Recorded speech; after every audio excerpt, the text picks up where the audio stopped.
মাদারীপুরের পৌরসভার দরগা খোলা সরকারি প্রাথমিক বিদ্যালয়ে বুধবার সকালে অনুষ্ঠিত হয়েছে ডেঙ্গু প্রতিরোধে সচেতনতামূলক আলোচনা সভা এবং কোমলমতি শিশু শিক্ষার্থীদের মাঝে বৃক্ষরোপণের জন্য গাছের চারা বিতরণ কার্যক্রম।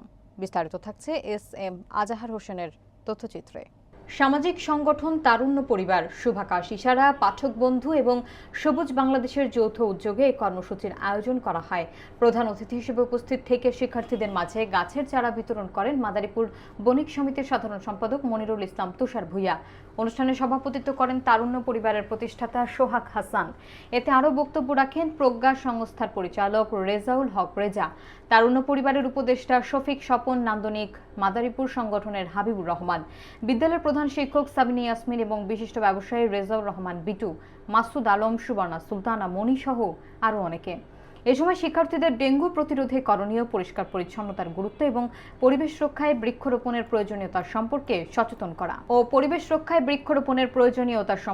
সচেতন করা হয়। পরিবেশ দিবস চলতেছে, আমরা গাছের চারা বিতরণ করব ছাত্রছাত্রীদের মাঝে।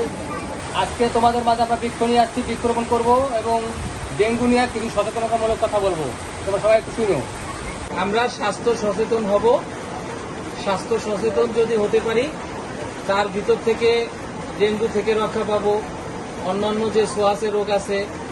তারপরে বিষয়ে যে তোমাদেরকে সচেতন করে, আজকে তোমাদের সৌভাগ্য, সোনালী ভবিষ্যৎ, এবং তোমাদের পিছনে যারা শিক্ষকরা আছেন তারা তোমাদেরকে গড়ে তুলবেন।